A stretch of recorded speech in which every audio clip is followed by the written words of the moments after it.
Assalamualaikum semuanya. Apa kabar kalian?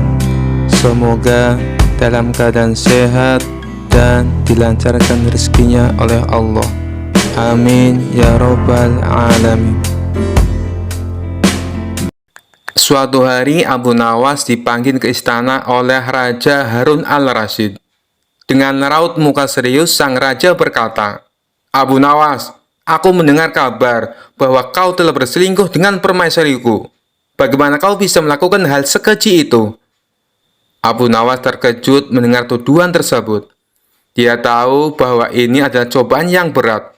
Namun dengan kecerdikannya, dia tersenyum tipis dan menjawab, "Wahai Baginda Raja, jika benar aku berselingkuh dengan permaisuri, maka aku pasti sudah mati, karena takut akan hukumanmu sebelum sampai ke istana ini." Raja mengerutkan kening. "Apa maksudmu, Abu Nawas?" Dengan penuh percaya diri, Abu Nawas menjawab, "Baginda, permaisurimu adalah wanita yang sangat cantik dan mempesona. Jika aku bahkan berani berpikir untuk mendekatinya, aku pasti sudah tersambar petir. Karena Tuhan pun tak akan membiarkan aku bertindak seperti itu. Tapi lihatlah aku masih berdiri tegak di sini. Itu tanda bahwa aku tak bersalah." Raja mulai tertawa kecil, namun masih mencoba menahan amarahnya. Alasanmu cukup pintar, tapi aku masih belum sepenuhnya yakin." Abu Nawas lalu mendekati raja dengan wajah serius. "Baginda, izinkan aku memberikan tantangan. Jika aku benar berselingkuh, suruhlah burung beo peliharaan istana untuk mengatakan kebenarannya. Burung itu selalu tahu semua kejadian di istana." Raja tertawa terbahak-bahak mendengar ide konyol itu. Namun karena penasaran, dia pun setuju. "Baiklah, kita akan bertanya pada burung beo." Mereka pun pergi ke kandang burung beo. Sang raja bertanya, "Burung beo, katakanlah, apakah Abu Nawas berselingkuh dengan permaisuriku?" Burung beo hanya menatap raja dengan mata bulatnya, dan tiba-tiba berkata, "Tidak, tidak, tidak." Raja tak dapat menahan tawanya lagi. Dia pun berkata, "Abu Nawas, kau benar-benar pintar. Burung ini pun tahu bahwa kau tak bersalah." Dengan wajah lega, Abu Nawas berkata, "Terima kasih, Baginda. Lain kali, jika ada tuduhan yang aneh-aneh lagi, tanyakan saja pada burung beo." Sambil tertawa, Raja membebaskan Abu Nawas dari semua tuduhan. Meski begitu, Abu Nawas berjanji untuk lebih berhati-hati di sekitar istana, terutama agar tak ada lagi burung beo yang harus ikut campur dalam urusan cinta. Kisah selanjutnya. Abu Nawas dalam cerita lucu ini ditantang 3 orang sombong. Mereka pintar, tapi suka menantang siapa saja yang ditemui. Kali ini ketiganya coba menguji kepintaran Abu Nawas. Bermula 3 orang sombong ini memasuki kampung Abu Nawas. Kemudian penduduk setempat berusaha menghalangi 3 orang tersebut. Tapi tidak tahu harus bagaimana. Akhirnya penduduk setempat melaporkannya kepada Abu Nawas karena bisa menandinginya. Lalu Abu Nawas setuju. Dengan senang hati ia akan mengadu kepintaran dengan 3 orang yang dikenal cerdik tersebut. Saat itu mereka adu kepintaran di sebuah lapangan, sehingga masyarakat bisa menontonnya. Satu dari 3 orang cerdik tersebut bertanya kepada Abu Nawas, "Di mana sebenarnya pusat bumi ini, wahai Abu Nawas yang bodoh?" Disebut bodoh, Abu Nawas ternyata tidak marah, justru membalasnya dengan senyum. Lalu ia menjawabnya dengan nada santai, "Tentu itu mudah. Pusat bumi ada di bawah kakiku." Namun ketiga orang sombong ini tidak terima dengan jawaban dari Abu Nawas. Mereka bertanya kembali bagaimana Abu Nawas bisa tahu. "Kalau kalian tidak percaya, ukur saja sendiri," ujar Abu Nawas. Orang pertama yang bertanya kepada Abu Nawas hanya terdiam setelah mendengar jawabannya. Selanjutnya orang kedua bertanya, Berapakah jumlah bintang yang ada di langit? Tanyanya. Ternyata pertanyaan itu hampir sama dengan yang pertama. Dan sudah dipastikan Abu Nawas bisa menjawabnya dengan mudah. Abu Nawas menjawab, jumlah bintang-bintang yang ada di langit sama dengan jumlah bulu keledaiku ini. Kalau tidak percaya, silakan Anda hitung bulu keledaiku ini. Pasti Anda akan tahu kebenarannya. Kesal mendengar jawaban Abu Nawas, orang ketiga dari kawanan itu lalu mengajukan pertanyaan kepada Abu Nawas. Anda tahu bulu keledai? Coba berapa jumlah bulu yang ada di keledai itu? Tanya orang ketiga tersebut. Abu Nawas hanya tertawa meledek. Ia menganggap pertanyaan dari ketiga orang itu tidak kreatif. Karena semua pertanyaannya sama, yakni menanyakan jumlah. Jumlah bulu ekor keledai ini sama dengan jumlah rambut yang ada di jenggot Anda. Kalau tidak percaya, silakan cabut satu persatu, ucap Abu Nawas. Sadar jika bulu jenggot dicabut satu persatu akan sakit, maka orang ketiga itu langsung terdiam dengan jawaban dari Abu Nawas. Ingin membalasnya, tapi tidak tahu apa yang harus ditanyakan lagi, karena ternyata Abu Nawas lebih cerdik dari dirinya. Kisah selanjutnya. Pada suatu hari, Baginda Raja Harun al-Rasyid tersenyum sendiri, manakala mendapati ayam betinanya bertelur. Beliau memanggil pengawal, agar mengumumkan kepada rakyat bahwa kerajaan mengadakan sayembara untuk umum. Sayembara itu berupa pertanyaan yang mudah tetapi memerlukan jawaban yang tepat dan masuk akal. Barang siapa yang bisa menjawab pertanyaan itu akan mendapat imbalan yang amat menggiurkan. 1 pundi penuh uang emas. Tetapi bila tidak bisa menjawab, maka akan mendapatkan hukuman, undian yang berisiko. Pada kondisi yang susah begini, sayembara seperti itu mengundang banyak peminat. Sayang beribu sayang, karena hukuman yang berat bila gagal menjawab, maka para peminat itu hanya bisa menelan air liur saja. Pundi-pundi uang emas itu sungguh memikat. Namun, apa daya otak diragukan kecerdasannya? Mengingat beratnya hukuman yang akan dijatuhkan, maka hanya 4 orang yang nekat mengikuti sayembara itu. Abu Nawas yang mendengar sayembara raja langsung mendaftar. Dia menjadi salah satu dari 4 orang itu. Aturan main sayembara itu ada 2. Pertama, jawaban harus masuk akal. Kedua, peserta harus mampu menjawab sanggahan dari Baginda Raja sendiri. Pada hari yang telah ditetapkan, para peserta sudah siap di depan panggung. Penonton pun berjubel. Mereka ingin menyaksikan siapa yang beruntung akan mendapatkan pundi-pundi uang emas itu. Baginda Raja duduk di atas panggung. Beliau memanggil peserta pertama. Peserta pertama maju dengan tubuh gemetar. Baginda bertanya, manakah yang lebih dahulu, telur atau ayam? Telur, jawab peserta pertama. Apa alasannya? Tanya Baginda Raja.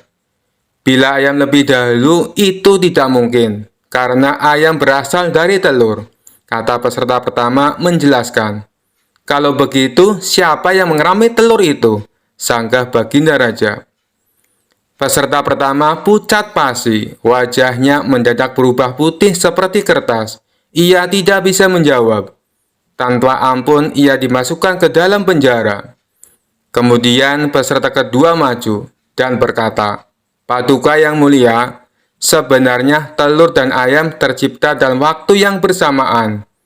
Bagaimana bisa bersamaan? Tanya Baginda Raja. Bila ayam lebih dahulu, itu tidak mungkin, karena ayam berasal dari telur.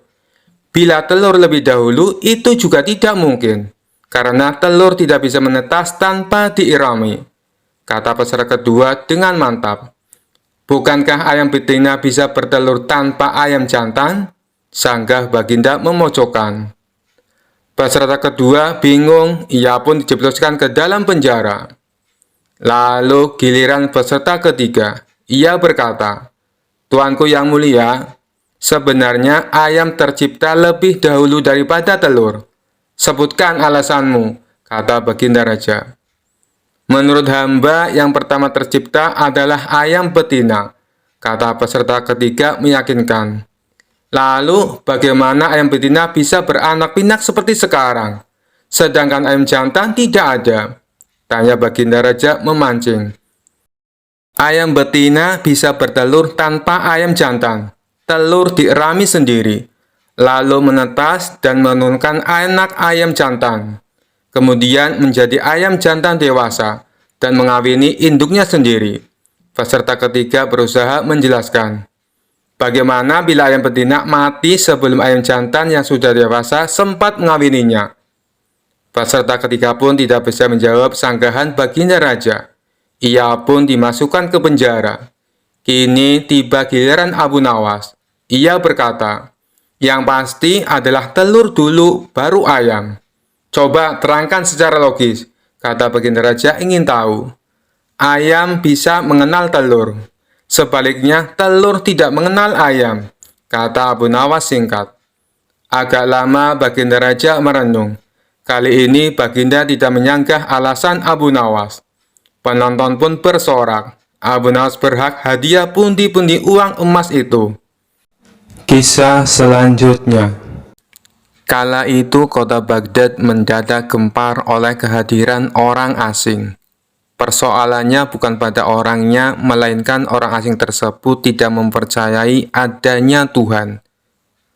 Bukan hanya itu saja, ia juga menantang orang-orang muslim berdebat mengenai adanya Tuhan. Kabar ini pun sampai ke telinga Baginda Raja. Karena dianggap bikin resah masyarakat, orang asing ini lalu dipanggil ke istana. Apa tujuanmu membuat onar di negeri kami?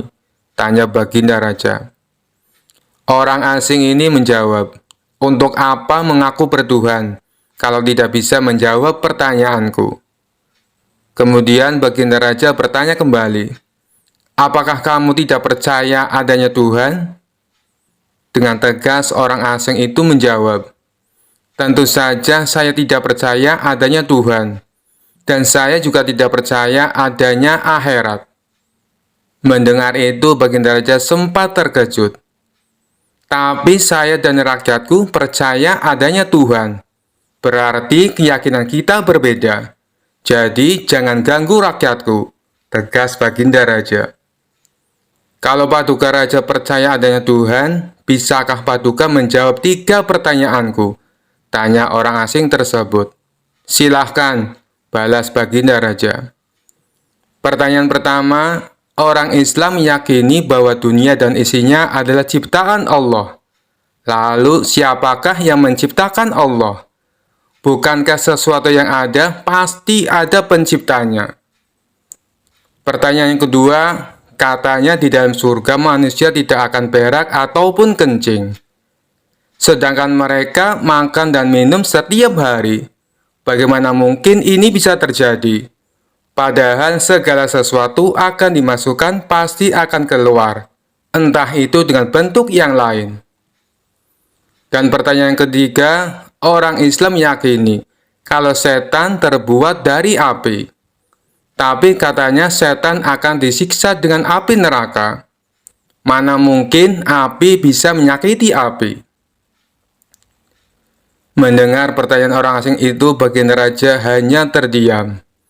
Bisa saja ia menjawab berdasarkan hadis dan Al-Quran. Tapi karena yang dihadapi adalah orang yang tidak percaya Tuhan, maka dijawabnya harus dengan logika. Kemudian salah satu menterinya membisikkan kepada Baginda Raja, Paduka, kalau soal beginian, serahkan saja pada Abu Nawas. Dia pasti bisa mematahkan argumen orang itu. Baginda Raja menyetujui usulan menterinya. Maka dipanggillah Abu Nawas ke istana. Singkat cerita, Abu Nawas pun datang menghadap Baginda Raja. Ia lalu dipersilakan duduk di sampingnya. Ada apa, Paduka? Kenapa tiba-tiba memanggil hamba? Tanya Abu Nawas. Begini Abu Nawas, orang asing ini tidak percaya adanya Tuhan. Dan dia mengajukan 3 pertanyaan. Tapi jawabannya harus masuk akal, ujar Baginda Raja. Sekilas Abu Nawas menatap orang asing tersebut. Oh, ini orangnya yang bikin gempar kota Baghdad, pikir Abu Nawas. Abu Nawas lalu menghampiri orang asing itu dan duduk tepat di hadapannya. Silakan, apa yang ingin kau tanyakan? Ujar Abu Nawas dengan penuh percaya diri. Orang asing tersebut memulai pertanyaannya. Anda sebagai seorang muslim tentu percaya bahwa segala sesuatu baik yang terlihat maupun tidak terlihat pasti ada yang menciptakan. Ya, tentu saja. Saya percaya, jawab Abu Nawas. Sekarang saya mau bertanya, siapakah yang menciptakan alam semesta dan seisinya? Tanya orang asing tersebut. Yang menciptakan alam semesta dan seisinya adalah Allah, Tuhan saya, jawab Abu Nawas. Oh, baiklah. Lalu siapakah yang menciptakan Allah? Bukankah tadi Anda mengakui bahwa segala sesuatu baik yang terlihat maupun tidak terlihat pasti ada yang menciptakan? Tanya orang asing itu kembali. Sejenak Abu Nawas terdiam. Ia pun lalu berkata, Anda pasti tahu kalau kami selaku orang Islam mengakui hanya ada satu Tuhan. Kita istilahkan saja Tuhan dengan angka 1. Sekarang gantian aku yang bertanya. Angka 3 berasal dari angka berapa? Tanya Abu Nawas. Angka 3 berasal dari angka 2 ditambah 1. Jawab orang tersebut. Tepat sekali. Kalau angka 2 berasal dari angka berapa? Tanya Abu Nawas kembali. Angka 2 berasal dari angka 1 ditambah 1. Jawab orang asing itu. Benar sekali. Sekarang, kalau angka 1 itu sendiri berasal dari angka berapa? Tanya Abu Nawas. Orang asing itu kaget dengan pertanyaan tersebut. Ia hanya terdiam tak bisa menjawabnya. Kemudian Abu Nawas berkata kembali. Pada intinya, semua angka pasti ada awalnya. Entah itu angka 5, angka 4, ataupun angka 10. Dan angka-angka tersebut diibaratkan alam semesta ciptaan Allah. Apabila kamu bertanya, siapakah yang menciptakan Allah? Sama halnya saya bertanya, dari mana angka 1 itu ada? Kamu pasti tidak akan bisa menjawabnya. Jelas Abu Nawas. Orang itu pun langsung terdiam merenungi kata-kata Abu Nawas. Untuk jawabanmu atas pertanyaanku yang pertama, masuk akal juga. Sekarang pertanyaan yang kedua. Kalian sebagai muslim pasti meyakini, kelak hidup di surga tidak akan berak dan kencing. Padahal di sana kalian makan dan minum setiap hari. Mana mungkin itu bisa terjadi? Jelaskan padaku, tanya orang asing tersebut. Baik, akan saya jelaskan. Selama kamu dalam kandungan rahim ibumu, tentunya kamu makan dan minum, bukan?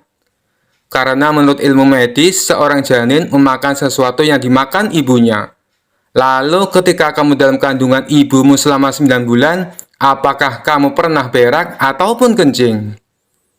Untuk kedua kalinya, pertanyaan orang asing itu bisa dijawab dengan mudah oleh Abu Nawas. Baik, jawabanmu masuk akal.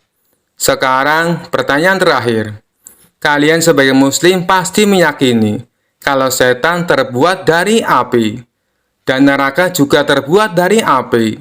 Tapi yang membuat saya heran, katanya setan akan disiksa dengan api neraka. Mana mungkin api bisa menyakiti api?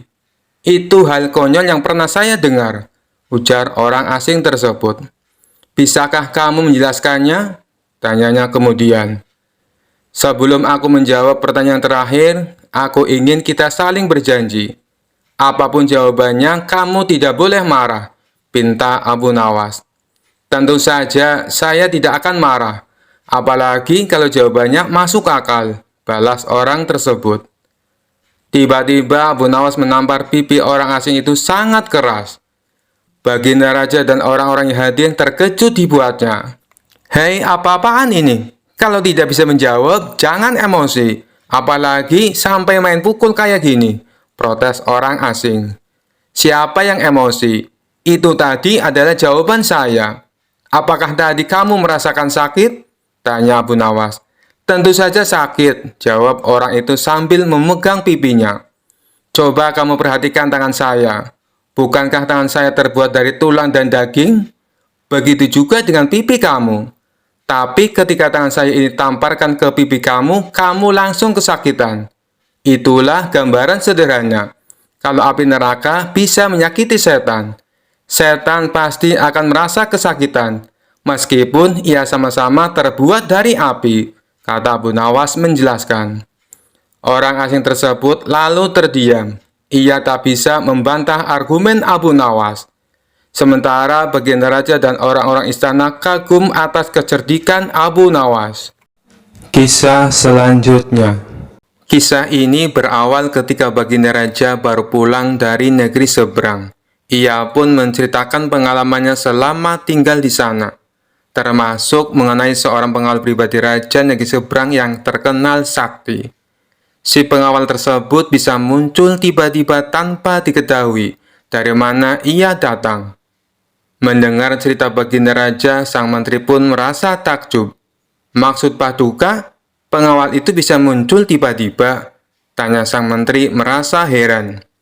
Benar wahai menteriku, saat itu saya sedang duduk dengan raja negeri seberang. Tapi di samping kanan kirinya tak ada seorang pun pengawal. Lalu saya coba tanya kepadanya, kenapa pengawalmu tidak mendampingi? Dia malah tersenyum. Kemudian dia teriak memanggil pengawalnya. Tiba-tiba di hadapan kami sudah berdiri seorang pengawal, yang entah datangnya dari mana, kata baginda raja menjelaskan. Bisa jadi pengawal tersebut sebenarnya adalah jin Paduka, timpal sang menteri. Mungkin juga bisa jadi dia adalah jin, balas baginda raja. Setelah mendengar cerita tersebut, sang menteri muncul ide akan sebuah tantangan. Kemudian ia mengungkapkan idenya tersebut kepada baginda raja. Paduka yang mulia, bukankah selama ini tantangan Paduka selalu berhasil dikalahkan Abu Nawas? Bagaimana kalau Abu Nawas ditantang seperti pengawal sakti itu?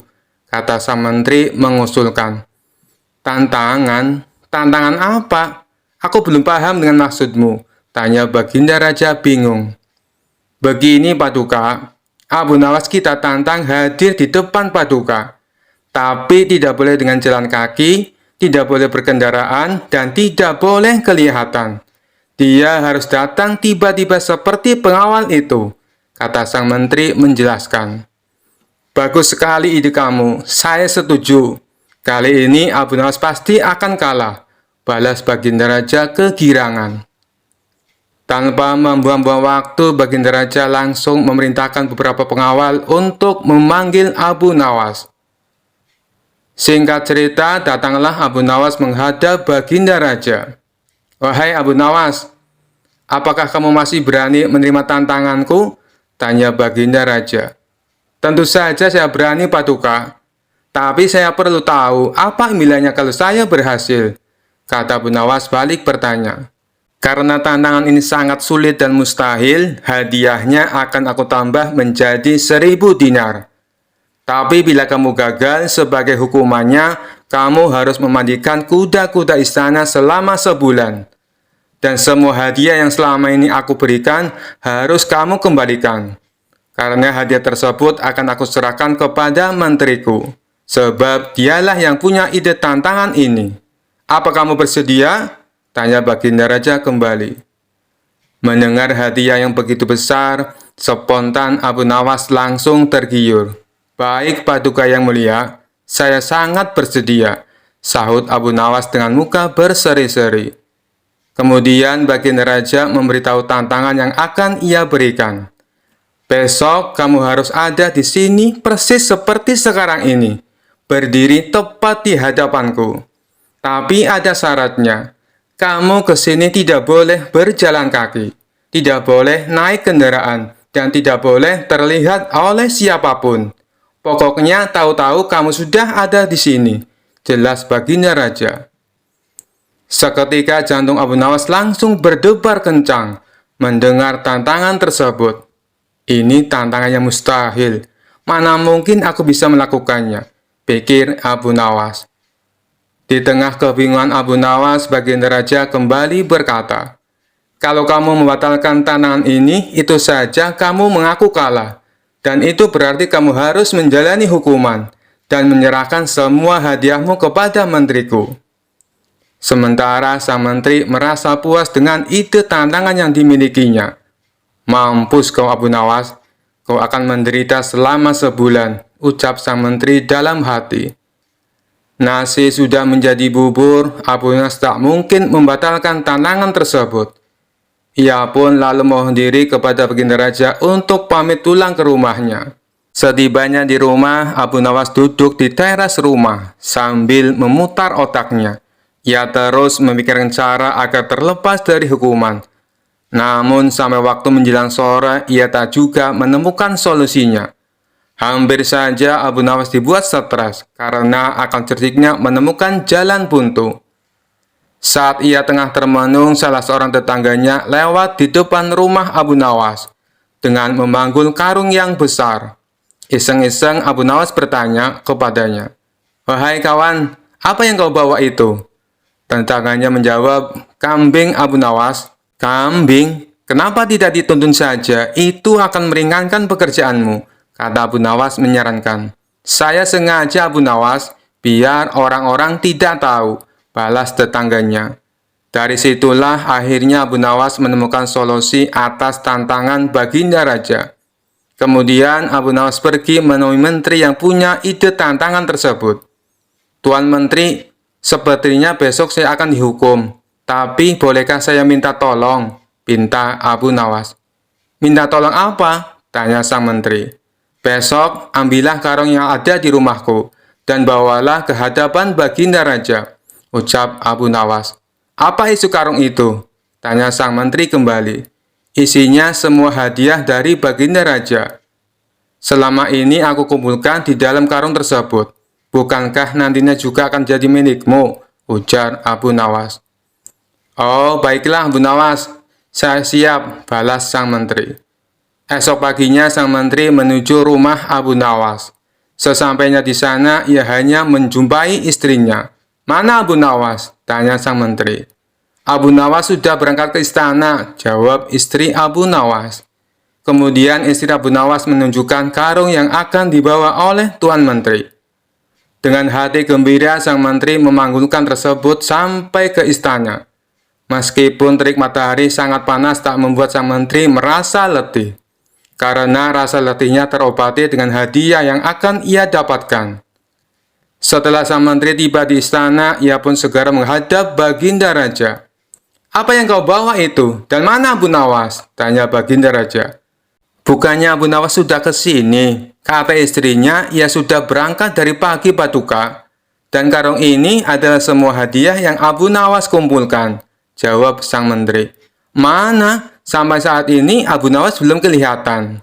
"Ya, sudahlah, kita tunggu saja. Sekarang buka ikatan tali karung itu. Aku ingin melihat isinya." Sang menteri pun langsung membuka ikatan tali karung tersebut. Ketika karung itu terbuka, tiba-tiba muncul Abu Nawas dari dalam karung.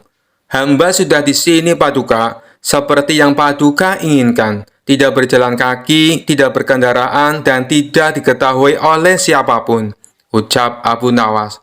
Sontak Baginda Raja dan sang menteri terkejut dibuatnya. Baginda Raja pun langsung tertawa terpinggal-pinggal dengan tingkah Abu Nawas ini. "Kamu memang cerdik Abu Nawas," puji Baginda Raja sambil terus tertawa. Sementara sang menteri yang punya ide tantangan ini malah mendapatkan sial. Ia bukan hanya gagal mendapatkan hadiah, tapi tanpa ia sadari, ia malah membantu Abu Nawas dalam menjalankan tantangannya. Kisah selanjutnya. Dikisahkan suatu ketika di kota tempat tinggal Abu Nawas dihebohkan adanya tabib baru yang mengaku sakti. Dia sesumbar bisa mengobati penyakit apa saja. Walhasil rumahnya didatangi ratusan pasien. Padahal tabib tersebut hanyalah seorang penipu. Ia menggunakan keahlian sulapnya untuk menipu warga. Hal inilah yang membuat warga makin percaya pada kesaktian palsu sang tabib tersebut. Ada juga pasien yang tidak kunjung sembuh.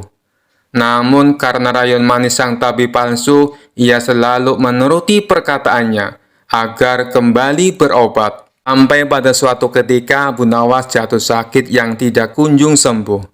Atas saran sang istri, Abu Nawas disuruh berobat ke tabib tersebut. Kala itu Abu Nawas belum tahu kalau sang tabib tersebut adalah seorang penipu. Ia pun menuruti saran sang istri. Namun sudah 3 kali berobat, sakit Abu Nawas tidak kunjung sembuh.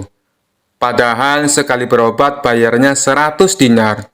Dan Abu Nawas sudah menghabiskan 300 dinar, tanpa ada sedikit pun tanda-tanda kesembuhan pada dirinya. Akibatnya Abu Nawas mulai curiga jangan-jangan tabib itu seorang penipu. Seiring berjalannya waktu, Abu Nawas pun sudah sehat seperti sedia kala. Lalu terbesit dalam benaknya untuk mengerjai tabib palsu tersebut. Aku harus mendapatkan 300 dinarku. Tapi bagaimana caranya ya? Tanya Abu Nawas dalam hati. Setelah lama berpikir, akhirnya Abu Nawas menemukan ide cemerlang. Keesok harinya, dia membuka praktek pengobatan di depan rumahnya. Lengkap dipasang papan yang bertuliskan, sembuh bayar 100 dinar, kalau tidak sembuh, uang kembali 1000 dinar. Para pasien yang rencananya berobat ke tabib palsu mendadak memilih datang ke rumah Abu Nawas. Rumah Abu Nawas pun penuh sesak oleh pasien. Entah karena kebetulan atau bagaimana, hampir semua pasien yang diobati berhasil disembuhkan. Sementara di rumah tabib palsu terlihat sepi, tidak ada seorang pasien pun yang datang. Hari ini kenapa sepi sekali? Tanya sang tabib dalam hati. Selang beberapa lama datanglah asistennya dan mengabarkan berita tentang klinik Abu Nawas. Tuan, Abu Nawas sekarang buka praktek pengobatan, kata asistennya melaporkan. Benarkah? Tanya sang tabib. Benar tuan, di rumah Abu Nawas ramai sekali pasien datang. Itulah kenapa hari ini di rumah tuan sepi pasien, jawab asistennya. Mendengar kabar itu, sang tabib tertawa mengejek. Memangnya Abu Nawas sakti, menyembuhkan dirinya saja tidak bisa, balas sang tabib dengan terus tertawa. Bukan masalah sakti atau tidaknya tuan, tapi di depan rumah Abu Nawas terpajang papan yang bertuliskan sembuh bayar 100 dinar. Kalau tidak sembuh, uang kembali 1000 dinar, ujar sang asisten. Oh, pantas. Aku hari ini sepi pasien, tapi apa memang benar begitu? Tanya sang tabib penasaran. Saya lihat sendiri tuan, tapi anehnya pasien yang berobat ke Abu Nawas hampir semuanya sembuh dari penyakitnya, jawab sang asisten. Mendengar penuturan asistennya, muncul sifat asli tabib palsu. Ia berencana menipu Abu Nawas. Beberapa hari ke depan untuk sementara kita tutup dulu. Biarlah Abu Nawas yang membuka praktek pengobatan, ucap sang tabib kepada asistennya. Memangnya kenapa tuan? Tanya asistennya penasaran. Aku punya rencana untuk menipu Abu Nawas. Aku pasti akan mendapatkan 1000 dinar, jawab tabib palsu itu. Tapi bagaimana caranya? Tanya sang asisten bertambah penasaran. Begini, aku akan berobat ke tempat Abu Nawas. Aku akan berpura-pura sakit pada indera perasa lidahku. Kalau ditanya sembuh atau tidak, tentu saja aku akan mengatakan tidak. Karena yang tahu sembuh atau tidaknya kan hanya aku, paparnya. Dengan begitu, aku bisa dapat dengan mudah mendapatkan 1000 dinar, kata sang tabib menjelaskan. Singkat cerita, datanglah tabib palsu itu ke rumah Abu Nawas. Hai Abu Nawas, aku ingin berobat kepadamu, kata sang tabib. Bukankah kau seorang tabib? Kenapa malah berobat kemari? Tanya Abu Nawas. Iya benar, tapi di tempatku tidak ada obatnya, makanya aku datang ke sini, jawab sang tabib. Memangnya kamu sakit apa? Tanya Abu Nawas lagi. Begini Abu Nawas, entah kenapa lidahku mati rasa. Aku tidak bisa merasakan apa-apa, kata sang tabib berpura-pura mengeluh. Tapi Abu Nawas menangkap firasat kurang baik. Ia yakin kalau tabib palsu itu hendak menipunya. Aku tidak akan tertipu untuk yang kedua kalinya. Justru kedatanganmu sudah aku tunggu-tunggu, ucap Abu Nawas dalam hati. Lalu Abu Nawas menyuruh sang tabib untuk menunggunya di ruang pengobatan. Abu Nawas segera memeras buah jeruk yang sangat asam dan menuangnya ke dalam gelas. Lalu gelas tersebut diberikan kepada sang tabib. Ini obatnya sudah jadi, minumlah, ucap Abu Nawas. Ketika sang tabib meminumnya, mukanya mendadak berkerut menahan rasa kecut. Kamu menipuku ya? Ini bukan obat, tapi air jeruk yang sangat kecut, kata sang tabib emosi. Alhamdulillah, berarti lidahmu sudah tidak lagi mati rasa. Sekarang bayar ongkos berobatnya, pinta Abu Nawas. Waduh, aku keceplosan, gagal rencanaku, pikir sang tabib palsu. Ia pun terpaksa memberikan uang 100 dinar kepada Abu Nawas. Tapi sang tabib tidak putus asa. Ia terus berusaha agar bisa mendapatkan 1000 dinar. Hari berikutnya, ia kembali mendatangi Abu Nawas. Hei Abu Nawas, aku mau berobat lagi, kata sang tabib palsu. Oh, silahkan. Apa lidahmu masih mati rasa? Tanya Abu Nawas meledek. Bukan, kali ini penyakitnya berbeda, jawab sang tabib. Luar biasa, ternyata kamu punya banyak stok penyakit. Kali ini apa penyakitnya? Tanya Abu Nawas lagi. Aku hilang ingatan Abu Nawas, jawab tabib palsu itu. Apakah kamu kesandung kasus korupsi, makanya hilang ingatan? Tanya Abu Nawas. Enak saja, memangnya aku pejabat? Jawab tabib dengan nada protes. Baiklah, kamu tunggu di sini sebentar, aku akan mengambilkan obatnya, ucap Abu Nawas. Tidak berapa lama, Abu Nawas kembali menemui sang tabib palsu. Ini obatnya, silakan diminum, kata Abu Nawas sambil memberikan gelasnya. Aku tidak mau minumnya Abu Nawas, ujar sang tabib. Loh, memangnya kenapa? Katanya pengen sembuh, ucap Abu Nawas. Ini kan perasaan air jeruk seperti kemarin, aku tidak mau, kata sang tabib menolak. Alhamdulillah, tanpa meminumnya pun kamu sudah sembuh. Sini, bayar 100 dinar, pinta Abu Nawas lagi. Sudah sembuh? Sembuh apanya? Kamu jangan mengada-ada Abu Nawas, protes sang tabib. Buktinya, kamu masih ingat dengan obat yang kemarin aku berikan itu. Berarti sakit hilang ingatanmu sudah sembuh, jelas Abu Nawas. Untuk kedua kalinya, rencana sang tabib palsu mengalami kegagalan. Mau tidak mau, ia harus memberikan uang kepada Abu Nawas. Kurang ajar, ternyata Abu Nawas tidak sebodoh yang aku kira, pikir sang tabib. Tidak terima dengan dua kegagalan yang dialami, tabib palsu itu berpikir keras untuk mengalahkan Abu Nawas. Setelah merenung agak lama, akhirnya ia mendapatkan sebuah ide. Aku pasti berhasil, ungkap tabib merasa yakin. Kali ini ia berpura-pura buta. Si tabib berjalan ke rumah Abu Nawas dengan bantuan tongkat di tangannya. Setelah tiba, Abu Nawas sempat kaget dengan penuh rasa iba. Abu Nawas bertanya kepada sang tabib, apa yang menimpamu dan mengapa kamu bisa seperti ini? Si tabib palsu menjawab, tolonglah aku Abu Nawas, mataku tiba-tiba buta, sembuhkanlah aku, terangnya. Tabib itu kemudian dipersilakan masuk dan duduk di ruang pengobatan. Setelah mengamatinya dengan seksama, Abu Nawas akhirnya menyadari bahwa itu adalah tipuan. Namun Abu Nawas tidak pernah kehilangan akal. Ia punya cara lain untuk menghadapinya.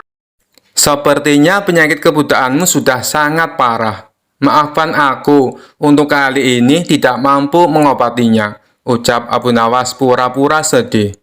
Mendengar jawaban tersebut, sang tabib langsung kegirangan. Akhirnya bisa mengelabui Abu Nawas. Terus bagaimana ini Abu Nawas?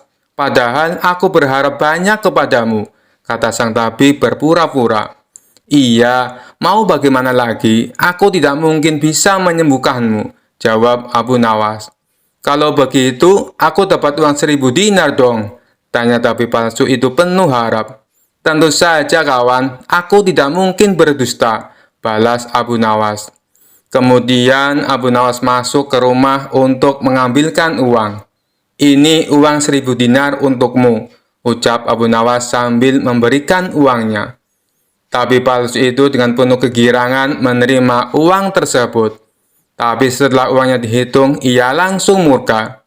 Hai Abu Nawas, kenapa hanya 10 dinar? Tegas sang tabib palsu dengan emosi. Dari mana kamu tahu kalau jumlahnya hanya 10 dinar? Tanya balik Abu Nawas. Uangnya memang ada 10, tapi pecahan 1 dinar bukan 100 dinar. Memangnya aku buta, Pak? Balas tabib tambah emosi. Alhamdulillah, sekarang kamu sudah sembuh, kata Abu Nawas sambil mengambil kembali uangnya. Maksudmu apa, Abu Nawas? Kenapa uangnya diambil lagi? Tanya si tabib kebingungan. Loh, kamu kan sudah sembuh. Sini bayar 100 dinar, pinta Abu Nawas. Sembuh apanya? Kamu jangan mengada-ada, Abu Nawas, protes si tabib palsu. Bukankah kamu kesini katanya mengalami kebutaan, tapi kamu bisa membedakan mana pecahan 1 dinar dan mana pecahan 100 dinar. Berarti matamu sudah bisa melihat, jelas Abu Nawas. Tabib palsu itu tidak bisa berkata apa-apa. Ia pun terpaksa memberikan uang 100 dinar kepada Abu Nawas dan pergi dengan perasaan kecewa. Aku kapok berurusan dengan Abu Nawas, ucap si tabib palsu. Sementara Abu Nawas berhasil mendapatkan kembali 300 dinarnya yang pernah diberikan kepada sang tabib. Sekian dulu perjumpaan kita kali ini. Sampai bertemu lagi di kisah-kisah selanjutnya. Terima kasih yang sudah subscribe dan setia menonton channel ini. Wassalamualaikum warahmatullahi wabarakatuh.